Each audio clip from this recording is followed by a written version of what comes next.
Perang Iran melawan Irak adalah pertempuran yang sering dibandingkan dengan kengerian Perang Dunia I karena penggunaan taktik parit dan kebrutalan senjata kiamatnya, dengan jumlah korban mencapai 500.000 hingga 1 juta jiwa.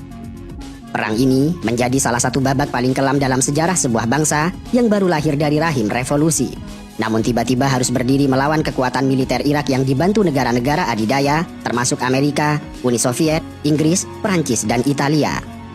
Semua negara ini memberikan bantuan kepada Irak dalam bentuk pendanaan, militer, senjata hingga intelijen. Tidak hanya itu, Irak juga dibantu oleh negara Teluk, termasuk Arab Saudi, Yordania, dan Kuwait yang memberikan bantuan skala besar. Dalam perang ini, Iran benar-benar berdiri sendirian. Yang kendati demikian, mereka memberikan perlawanan sangat brutal yang akan terus diingat oleh sejarah. Tahun 1980, Iran hanya berusia 1 tahun sejak kelahirannya dari rahim revolusi. Kondisinya jauh dari mapan dan stabil, dengan banyak tentaranya yang masih kocar-kacir. Akan tetapi, justru dalam kondisi semacam inilah, Irak yang dipimpin Saddam Hussein meluncurkan invasi darat dan udara besar-besaran, menyerang seluruh bandara sipil dan militer Iran secara serentak, serta mengirimkan gelombang divisi lapis baja melintasi perbatasan. Perang ini dimulai dengan gemuruh yang merobek langit sore pada tanggal 22 September 1980. Tanpa peringatan atau pernyataan perang resmi, formasi jet tempur milik Angkatan Udara Irak melintasi perbatasan dan menjatuhkan bom di 10 pangkalan udara militer Iran. Tujuannya adalah melumpuhkan Angkatan Udara Iran di darat dan menghancurkan komando militer mereka dalam satu pukulan yang mematikan.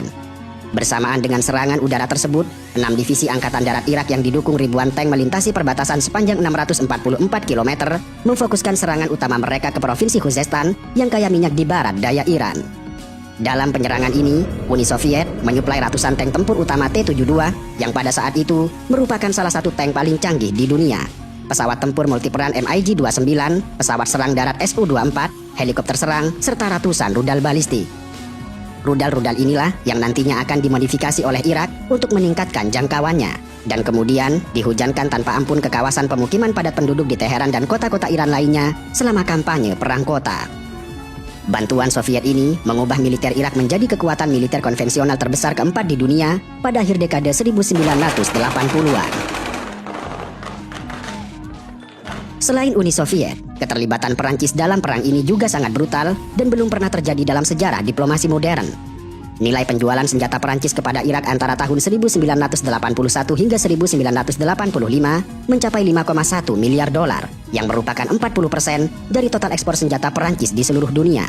Bahkan nantinya, saat kemampuan udara Irak mulai menipis, Paris menyewakan 5 jet serang maritim milik Angkatan Laut Perancis sendiri agar Irak bisa menghancurkan kapal-kapal minyak Iran di kawasan Teluk Persia. Sementara itu, Inggris secara rahasia membantu merancang dan membangun fasilitas pabrik kimia di Irak yang kelak memproduksi gas beracun serta menyuplai sodium sianida dan gas mematikan. Tidak hanya itu, Inggris juga mengirimkan alat-alat permesinan berteknologi tinggi serta mesin bubut bernilai puluhan juta pound sterling ke Irak. Mesin-mesin ini dirakit di dalam kawasan industri militer Irak untuk memproduksi selongsong peluru artileri serta skring detonasi. Peluru-peluru artileri yang dibuat menggunakan mesin Inggris inilah yang nantinya akan menghancurkan garis pertahanan gelombang manusia Iran. Jika negara-negara adidaya menyediakan perangkat keras penghancurnya, maka negara-negara tetangga Arab yang sangat kaya menyuplai uang darah untuk memastikan perang itu terus beroperasi. Arab Saudi menjadi mesin kasir utama rezim Saddam. Riyadh mengalirkan uang tunai dan bantuan finansial yang nilainya menembus 30,9 miliar dolar. Sebuah angka yang fantastis pada dekade 80-an. Kuwait yang berbatasan langsung dengan Irak menyumbangkan dana hingga 8,2 miliar dolar dengan keyakinan bahwa Irak sedang bertempur untuk melindungi Jazirah Arab dari invasi Persia. Paradoks sejarah yang sangat ironis terjadi 1 dekade kemudian karena Kuwait menolak menghapus utang perang ini dan menganggapnya sebagai pinjaman, sementara Saddam menganggapnya sebagai upah pengorbanan darah Irak menjaga Arab. Saddam berbalik menginvasi Kuwait pada tahun 1980. Uni Emirat Arab juga memberikan setidaknya 8 miliar dolar dalam bentuk bantuan keuangan langsung. Adapun Yordania mengambil peran yang sangat agresif di bidang dukungan logistik militer. Karena Angkatan Laut Iran berhasil memblokade perairan Irak di Teluk Persia sejak awal perang, maka Irak kehilangan rute pasokan logistik via laut. Maka Yordania tampil sebagai penyelamat dengan membuka pelabuhan Aqaba di Laut Merah secara eksklusif dan tanpa syarat untuk transit senjata, makanan, amunisi, serta minyak bagi Irak.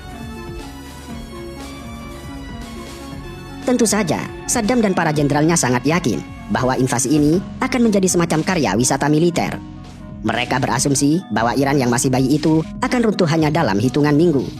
Keyakinan ini memiliki alasan yang sangat kuat. Saat itu, keadaan Iran lumpuh total akibat revolusi, militernya terisolasi, para perwiranya telah dibersihkan atau melarikan diri usai revolusi, dan suplai persenjataan canggih dari Amerika Serikat terhenti total akibat krisis penyanderaan kedutaan pada tahun 1979. Dari sudut pandang Baghdad, Iran adalah mangsa yang sekarat. Sayangnya, mereka salah besar dalam menakar ketahanan sebuah bangsa yang dikorbankan oleh api semangat revolusi. Asumsi Irak terbukti sebagai kesalahan fatal.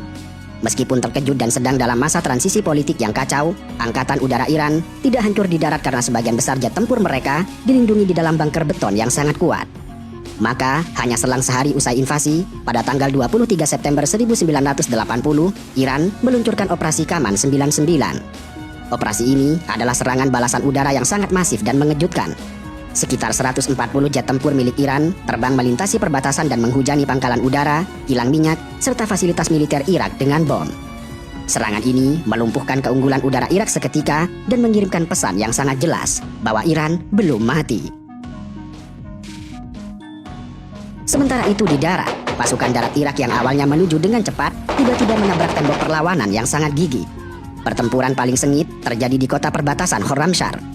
Pada bulan pertama, Irak berhasil menguasai sekitar 7.000 mil persegi wilayah, memutus jalur komunikasi, dan menghancurkan infrastruktur perbatasan. Irak mengira bahwa mereka akan merebut kota tersebut dalam hitungan hari. Namun yang terjadi adalah pertempuran kota dari rumah ke rumah dan jalan ke jalan yang berlangsung selama 34 hari. Tentara reguler Iran yang tersisa bergabung dengan garda revolusi serta milisi sipil bersenjata seadanya. Mereka bertempur dengan fanatisme tinggi, menggunakan senapan, bom molotov, serta roket anti-tank dari balik puing-puing bangunan. Bahkan saking berdarahnya pertempuran ini, kota Khorramshahr dijuluki oleh orang Iran sebagai kota darah. Perlawanan sengit, taktik fanatik dan keunggulan jumlah penduduk Iran akhirnya berhasil menghentikan laju invasi Irak secara total pada tahun 1980. Apa yang awalnya direncanakan oleh Irak sebagai invasi kilat untuk menumbangkan negara yang sedang kacau, dengan cepat berubah menjadi perang parit yang statis, brutal dan berdarah, mirip dengan Perang Dunia I. Memasuki tahun 1981, gerak maju Irak berhenti secara total, yang hal itu mengubah medan peperangan menjadi perang parit yang mengerikan. Di sisi lain, militer Iran tengah kehabisan suku cadang, kendaraan lapis baja, serta dukungan artileri akibat embargo. Namun, dalam kondisi semacam itulah, Iran memutar otak dan mulai menggunakan taktik yang sangat brutal dan mengerikan. Khomeini menyerukan pembentukan pasukan 20 juta manusia yang terdiri dari warga sipil yang tergabung dalam milisi Basij. Banyak dari relawan ini adalah pemuda, mahasiswa, orang tua hingga anak-anak remaja yang belum pernah mendapatkan pelatihan militer yang memadai. Dan berbekal doktrin kemartiran, mereka dikirim ke garis depan. Dalam taktik pertempuran darat, ketika pasukan darat Iran menghadapi ladang ranjau Irak dan tembakan senapan mesin yang sangat tebal, pasukan Basij ini akan maju bergelombang. Seringkali tanpa senjata berat, mereka berlari menerjang langsung ke arah pertahanan Irak. Dan terkadang, para pemuda ini menggunakan tubuh mereka sendiri untuk memicu ranjau darat meledak, membuka jalan yang aman bagi tank dan tentara reguler Iran di belakang mereka. Mereka mengikatkan kunci plastik kecil di leher mereka yang disebut sebagai kunci menuju surga. Pemandangan ini sangat traumatis, bahkan bagi tentara Irak yang menembaki mereka. Operator senapan mesin Irak seringkali kehabisan amunisi, atau bahkan mengalami guncangan psikologis karena harus melenyapkan gelombang demi gelombang manusia yang terus berlari ke arah mereka tanpa rasa takut sedikit pun. Italia menjadi negara yang berkontribusi besar dalam menghancurkan ribuan nyawa pemuda Iran dengan menjual ranjau darat. Melalui skandal yang menggemparkan, perusahaan senjata Italia mengirimkan sekitar 9 juta ranjau anti personel ke Irak melalui Singapura. Ranjau-ranjau buatan Italia ini disebar tanpa peta di sepanjang perbatasan Iran, merobek kaki dan tubuh para prajurit Iran, dan kelak menjadi ranjau yang membantai warga sipil Kurdi. Tidak hanya senjata, Italia juga mencuci uang pendanaan perang melalui skandal cabang Bank Banca Nazionale del Lavoro di Atlanta, yang mengalirkan 5 miliar dolar uang kredit yang dijamin pembayar pajak Amerika Serikat untuk membeli senjata bagi Saddam. Keganasan perang Iran memasuki babak baru yang lebih ekstrim ketika pasukan Iran menembus perbatasan dan melancarkan serangan ke wilayah Irak. Untuk meredam serangan tersebut, Irak telah membangun sebuah sistem pertahanan raksasa di kawasan gurun sekitar kota Basra yang dikenal dengan julukan cincin besi. Benteng pertahanan ini dibuat sangat kompleks dan berlapis. Strukturnya meliputi tanggul tanah berukuran besar sebagai tempat berlindung tank-tank Irak, bunker beton yang sangat kokoh, bentangan kawat berduri, hingga danau buatan luas yang sengaja diciptakan untuk menjebak dan menenggelamkan prajurit Iran yang berupaya merangsek maju. Pada bulan Juli 1982, di bawah sengatan panas gurun yang menembus suhu 38 derajat Celcius, gelombang pasukan Basid melancarkan serangan bertubi-tubi ke benteng cincin besi. Dan untuk meredam gempuran tersebut, militer Irak mengadopsi taktik pertahanan elastis ala Soviet. Mereka memancing pasukan Iran dengan manuver mundur secara taktis, menjebak mereka di area pembantaian, dan menghancurkan garis sayap mereka menggunakan tembakan artileri menyilang serta serangan helikopter tempur. Taktik ini memicu tragedi berdarah yang menewaskan puluhan ribu prajurit. Infanteri dengan Iran hancur akibat kombinasi sengatan cuaca ekstrim, kelelahan, serta hujan amunisi yang sangat hebat.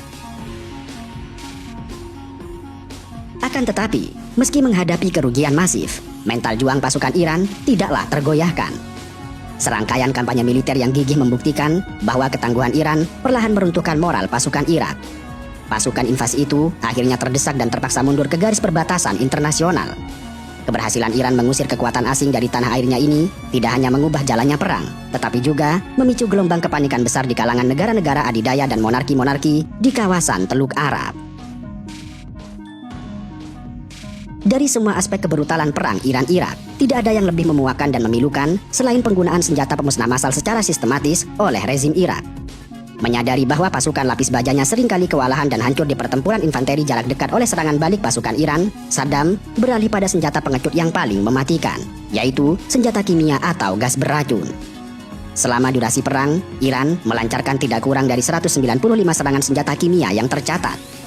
Bagi para serdadu muda Iran dan para militer yang berada di garis depan, serangan ini menciptakan teror psikologis dan fisik yang tidak ada tandingannya. Saat artileri Irak meledak dengan suara tumpul dan melepaskan asap tebal berwarna putih, kuning atau coklat yang berbau manis menyerupai bawang putih atau mustard, kepanikan pecah di parit-parit pertahanan. Dan karena berada dalam blokade militer yang parah, militer Iran tidak dibekali unit pertahanan biokimia yang memadai.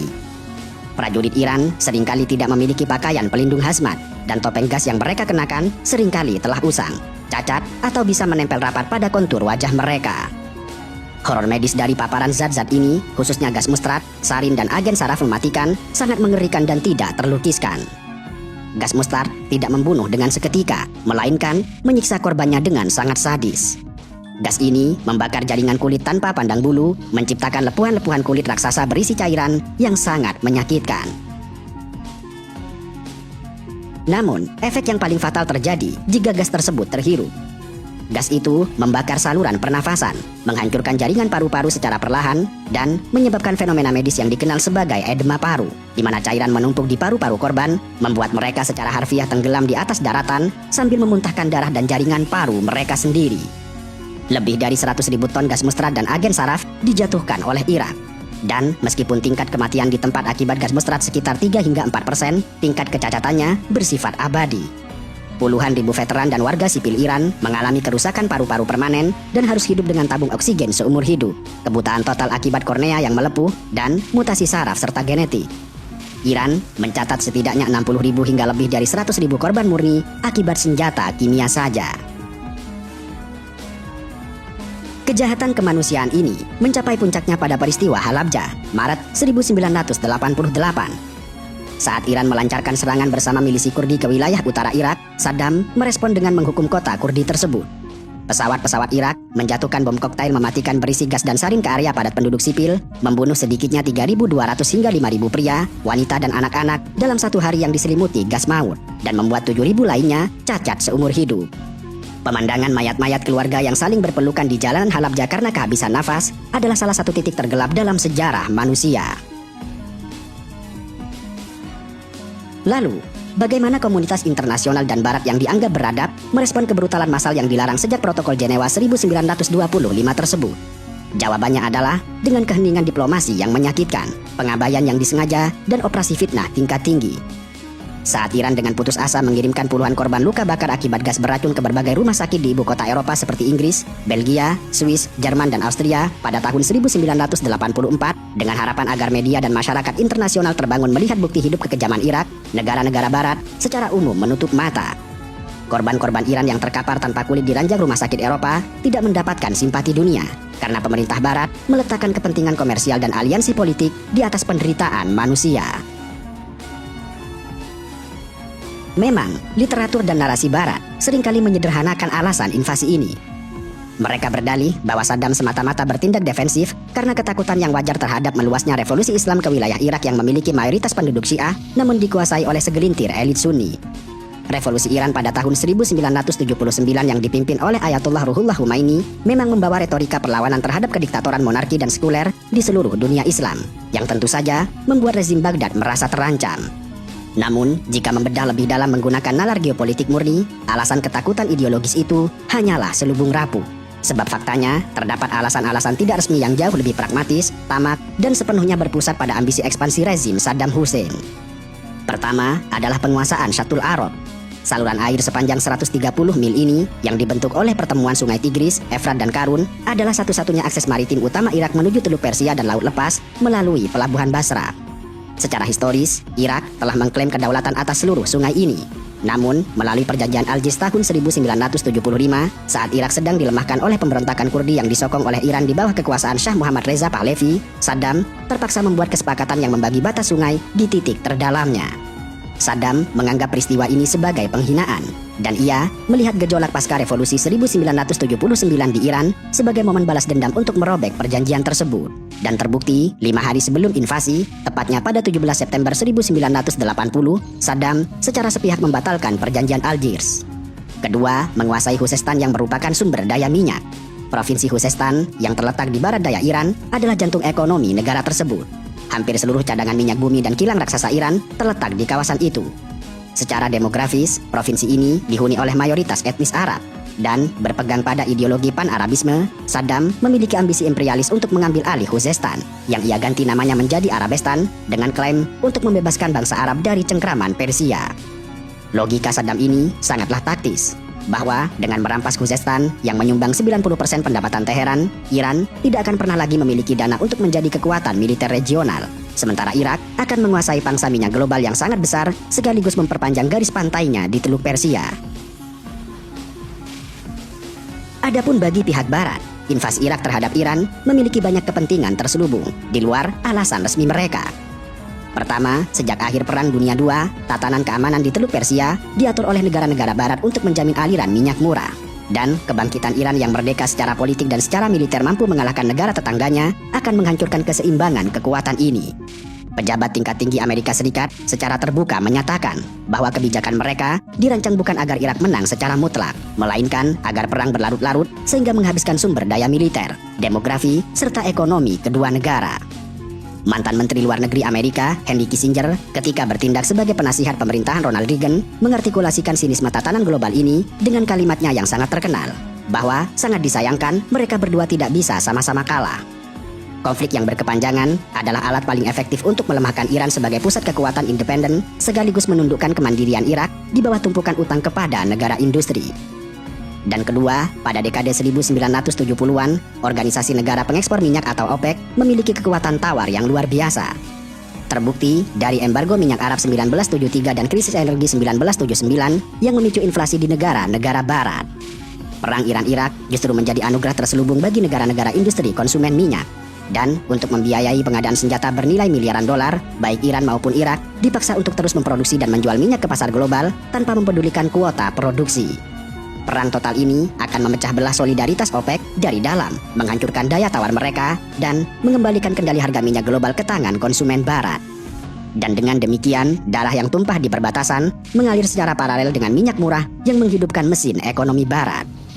Dan ketiga, Uni Soviet yang secara resmi menentang invasi pada tahun 1980 dan memotong pasokan senjata ke Irak berbalik arah secara drastis pada 1982 ketika Irak terancam runtuh. Moskow memiliki agenda pragmatis. Pertama, Saddam Hussein berutang miliaran dolar atas pembelian senjata masa lalu, dan keruntuhan rezimnya berarti gagal bayar absolut bagi ekonomi Blok Timur. Dan kedua, kekalahan senjata Soviet oleh pasukan Iran yang masih mengandalkan taktik dasar dari sisa-sisa persenjataan Amerika Serikat akan menghancurkan reputasi industri militer Soviet di pasar dunia. Selain itu, negara-negara Eropa seperti Prancis dan Italia digerakkan oleh kombinasi kepanikan ekonomi serta nafsu komersial. Prancis adalah salah satu kreditor terbesar bagi Irak. Pada saat Irak menginvasi Kuwait di kemudian hari, terungkap bahwa Baghdad berutang antara 5 hingga 7,5 miliar kepada Paris. Dan untuk memastikan Saddam bisa membayar hutang tersebut, Prancis harus memastikan Saddam tidak lengser. Yang paradoksnya, dilakukan dengan cara berutang lebih banyak untuk menjual lebih banyak senjata canggih. Perang ini memberikan keuntungan miliaran dolar bagi kontraktor pertahanan barat yang bebas menguji coba alutsista terbaru mereka dalam kondisi pertempuran nyata tanpa harus mempertaruhkan nyawa tentara mereka sendiri. Pada akhirnya, kisah perang Iran-Irak jauh dari sekedar statistik agresi antara dua tetangga serumpun. Ini adalah epos yang memilukan, gelap dan syarat akan darah tentang perlawanan sekuat tenaga dari satu bangsa yang ditikam, diembargo, difitnah, serta dihianati oleh komunitas internasional. Namun dengan ganas bangkit kembali dari genangan darahnya sendiri dengan postur kekuasaan yang selamanya mengubah pendulum geopolitik Timur Tengah. Perang Iran-Irak berakhir pada 20 Agustus 1988 melalui gencatan senjata yang dimediasi oleh PBB setelah 8 tahun konflik. Perang itu berakhir dengan status kebuntuan, di mana kedua pihak kehabisan sumber daya, korban jiwa yang sangat tinggi, dan tidak ada pemenang nyata. Akan tetapi, melalui perang ini, ada satu hal yang menjadi sangat jelas bagi Iran, bahwa mereka akan menjadi lebih brutal, lebih tangguh, dan lebih siap menghadapi siapapun.